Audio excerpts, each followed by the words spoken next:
how far out should the guy rope be pegged from the tarp. So as an unwritten law, what we do is we measure the distance from our tarp out to a peg with a collapsed tent pole.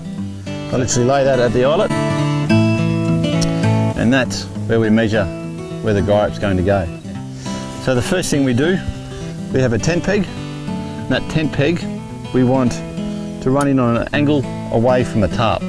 So we measure that out, we put that on sort of 45-degree angle with the ground away from the tarp, and we hit it in. We thread the spring onto the peg, and then we hit that peg in a little bit further. So to start setting up the corner guy ropes on our tent in preparation form, we follow the line of this tarp outwards with our measuring stick to there. What we then do is we measure over this way 1 foot. We literally measure to there. And that's where we mark our peg. We hit it 3/4 into the ground.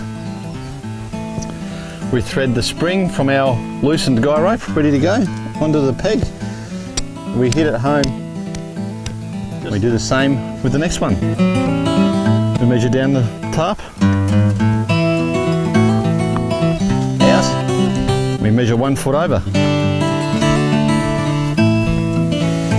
Put the peg in the ground. Once again, it's on 45 degrees from the ground and it's facing away from the tarp.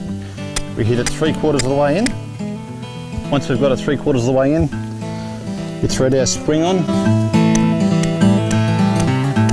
We hit it all the way home and we leave our peg sitting that far out of the ground so it's easy to get out when we're ready to go. The reason that we come 1 foot over is when we stand this tarp up, this tarp's going to move. And we never want this peg to be behind the tarp. The tarp will fall backwards. So by putting it over this way slightly and this one over here slightly, we're pulling this way more than ever. That's it guys, all I've got to do now is run around and we'll peg all these others in. Now, is that yours?